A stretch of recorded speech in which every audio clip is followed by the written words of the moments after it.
એક વખત એક ભાઈ પાસેથી એના સંબંધી આવે છે અને એને કહે છે કે પેલો તારો મિત્ર છે ને ખાસ, એના વિશેની એક બહુ જ ખાસ ખબર મને જાણવા મળી છે, તો લાવ તને કહું. તો પેલા ભાઈએ કીધું કે તમે જે વાત કહેવા માંગો છો એ વાત 100% સાચી જ છે જે તમે મને કહેશો એ?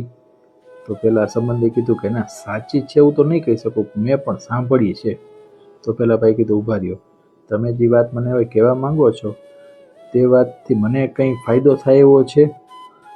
તો એને કીધું કે ના, તને કંઈ ફાયદો થાય એવું નથી. તો ત્રીજી વાત કે મારા માટે કંઈ ઉપયોગી પણ છે? તો એને કીધું કે ના, ઉપયોગી પણ નથી. તો એ વાત રહેવા દો તમે કરવાનું, કે તમે જે મારા મિત્ર વિશેની વાત કરવા માંગો છો એ સાચી છે કે નહીં ખબર નથી, ઉપયોગી છે કે નહીં ખબર નથી, ને સારી છે કે નહીં એ પણ ખબર નથી. તો એ વાત જાણીને મારે શું કરવું છે? તો મિત્રો, તમે પણ દરેક વાત દરેક જગ્યાની સાંભળી અને કોઈ પણ ડિસિઝન ના લઈ લ્યો. આ એક ખાસ જાણવા જેવી બાબત છે. જો આ વાત તમને ગમી હોય તો આ વિડીયોને લાઇક, શેર અને ચેનલને સબસ્ક્રાઈબ કરજો. Thank you.